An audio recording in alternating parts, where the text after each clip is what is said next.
Anime romance एक ऐसा genre है जो कि लव स्टोरीज से भरे होते हैं। इसमें बहुत सी स्टोरीज ऐसी होती हैं जो यंगस्टर्स और एडल्ट्स के बीच के लव को शो करती हैं। और अगर रोमांटिक सीन्स को साइड में कर दें तो कॉमेडी और ड्रामा के एलिमेंट्स पूरी स्टोरी लाइन को और भी ज़्यादा इंटरेस्टिंग बना देते हैं।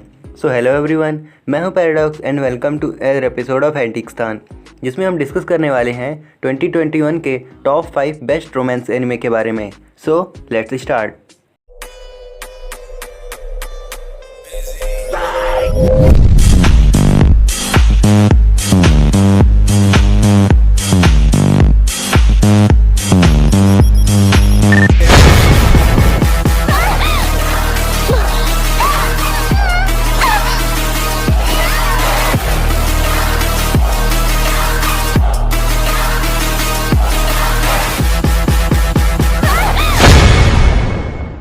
Number 5, Mother of Goddess Dormitory. अब इस लिस्ट में एक एची हैरम एनीमे भी इंक्लूडेड है, जिसे देखना बहुत ही ज़्यादा इंटरेस्टिंग है। ये एनीमे समर 2021 में रिलीज़ हुआ था और ये इकुमी हिनो की एक जापानीज़ मांगा सीरीज़ की एडाप्टेशन है। ये स्टोरी है एक 12 years old boy Koshi Nagumo की, जहाँ उसकी लाइफ अचानक से एक नया मोड़ ले लेती है जब उसके डैड उसको छोड़ देते हैं और सड़क किनारे भटकते फिरते एक दिन किसी तरह कोशी कोलैप्स हो जाता है। और तब मिनेरू वाची नाम की एक एक्सेंट्रिक लड़की को उस पर बुरा लगता है और तब वो उसे अपने साथ मेगमी रेयो नाम के फीमेल डॉर्मेटरी में ले जाती है, जो कि रेजिडेंट विद प्रॉब्लम्स के नाम से जाना जाता था। और फिर कोशी की सिचुएशन जानने के बाद मिनोरू, जो कि वहाँ की टेम्पररी मैनेजर थी, वो कोशी को मेगमी रेयो की ऑफिशियल हाउसकीपर बना देती है। बट वहीं एक बहुत ही इंटरेस्टिंग चीज़ उसका वेट कर रही थी, और वो थे उस डॉम के रेजिडेंट्स जो कि कोशी से ओल्डर थे, और यहीं से उसकी लाइफ चेंज हो जाती है। अब कोशी उन लड़कियों के बीच खुद को कैसे मैनेज करता है, ये जानने के लिए आप एनीमे ज़रूर देखें। Number 4, Spirit Chronicles. Spirit Chronicles और in the Japanese title named Seirei Gensouki एक एनीमे है जिसे टीमीएस एंटरटेनमेंट स्टूडियो ने प्रोड्यूस किया है, और ये एक जापानीज लाइट नॉवेल की एडाप्टेशन है जिसे यूरी कियाटामा ने लिखा है। ये स्टोरी है 20 ईयर्स ओल्ड कॉलेज स्टूडेंट हरुतो अमाकावा की, जो कि एक ट्रैफिक एक्सीडेंट में मारा जाता है।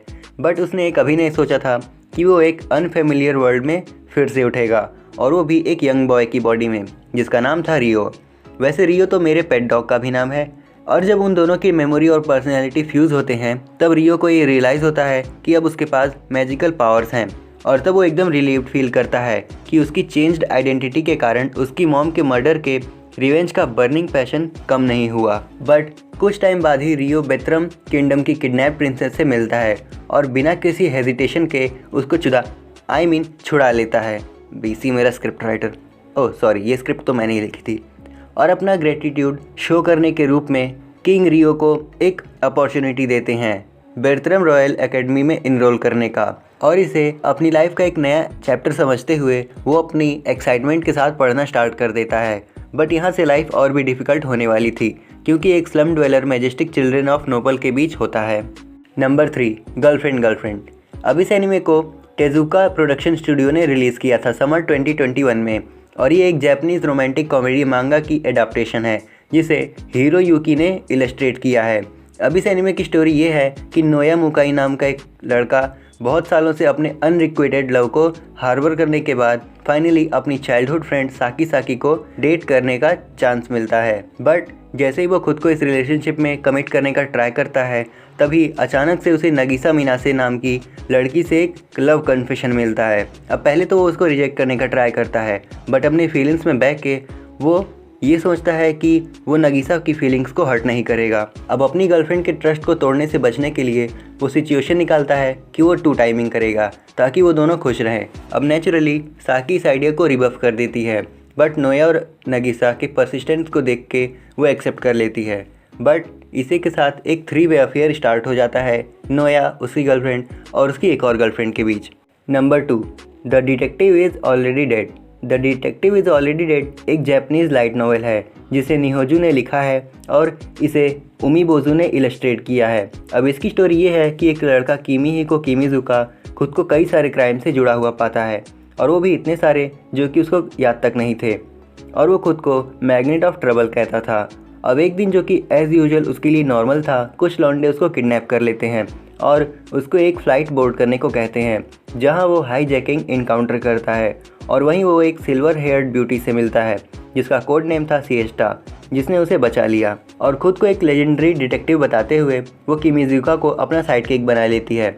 अब पहले तो किमीजुका मना कर देता है बट बाद में ज्वाइन कर लेता है, ये सोच के कि ये उसके लिए एक नई शुरुआत होगी और वो इससे कई सारे थ्रेट्स को प्रिवेंट कर सकेगा। और करीब 3 साल के अनप्रिडिक्टेबल और मस्ती भरे टाइम को साथ में स्पेंड करने के बाद सिएस्टा की डेथ हो जाती है। अरे यार, मैंने ये एनीमे अभी तक देखा भी नहीं था और बीसी इतना बड़ा स्पॉइलर मिल गया। मैं ना बना रहा आज के बाद ऐसी video. A few inches later. खैर जाने दो, भूल जाओ जो मैंने कहा, क्योंकि ये नहीं करूँगा तो और बचेगा ही क्या करने को, कुछ है ही नहीं ज़िंदगी में। अब अपने में ही परेशान किमीजुका सिएस्टा की सारी मेमोरीज़ को पीछे छोड़ने की कोशिश करता है, बट जैसे जैसे वो और लोगों से मिलता है तो उसे लगता है कि सिएस्टा का इन्फ्लुएंस कभी मर नहीं सकता। Number 1, how a realist hero rebuilt his kingdom. अब ये एनीमे एक कंप्लीट पैकेज की तरह है जिसे आपको देखना ही चाहिए। इस एनीमे को जेसी स्टाफ ने प्रोड्यूस किया है और जेसी स्टाफ की क्या ही तारीफ़ करूं, उसके मास्टरपीस तो आप सब जानते ही होंगे।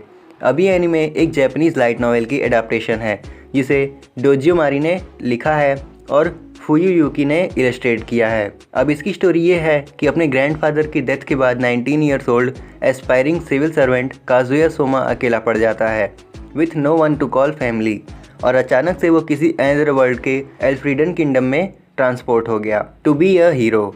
और एल्फ्रीडन कंट्री एक आइलिंग कंट्री थी और डीमन आर्मी के साथ हो रही एक ऑनगोइंग वॉर ने पूरे वर्ल्ड को बर्बाद कर रखा था। और एल्फ्रीडन से काजुया वहां समन होता है एक एड के रूप में अपने एलाइज के पास, और खुद को एक ट्रिब्यूट की तरह यूज़ होता देख वो डिससेटिस्फाइड था, जिसके कारण उसने डिसाइड किया कि वो किंगडम को हेल्प करेगा उसकी डिक्लाइनिंग इकोनॉमी को रिवैम्प करने में, बट एक वॉर या एडवेंचर के रूप में नहीं बल्कि एडमिनिस्ट्रेटिव रिफॉर्म के थ्रू। और फिर वो एल्फ्रीडन का किंग डिक्लेयर कर दिया गया और प्रिंसेस से उसकी इंगेजमेंट भी हो गई। और as a realist hero Kazuya निकल पड़ा टैलेंटेड सिटीजन्स के ग्रुप को असेंबल करने में, जो कि किंगडम को फिर से अपने पैरों पे खड़ा करने के लिए उसकी ब्यूरोक्रेटिक बैटल में हेल्प करेंगे। सो ये थी आज के top 5 good romance anime of summer 2021 की वीडियो। अब आप हमें कमेंट करके बता सकते हैं कि आपका फेवरेट एनिमे कौन सा है। अब अगर आप टॉप 10 हॉटेस्ट एनिमे गर्ल्स के बारे में जानना चाहते हैं तो डिस्क्रिप्शन में दिए गए वीडियो के लिंक पर क्लिक करके आप चेकआउट कर सकते हैं। अब अगर ये वीडियो आप सबको पसंद आई हो तो इसे लाइक और शेयर करें और ऐसे कंटेंट्स के लिए हमारे चैनल को सब्सक्राइब करें।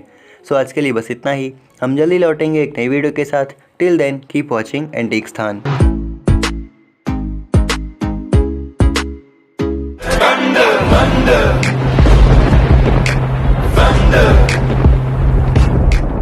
She said, do you love me? I tell her only partly. I only love my bed and my mom.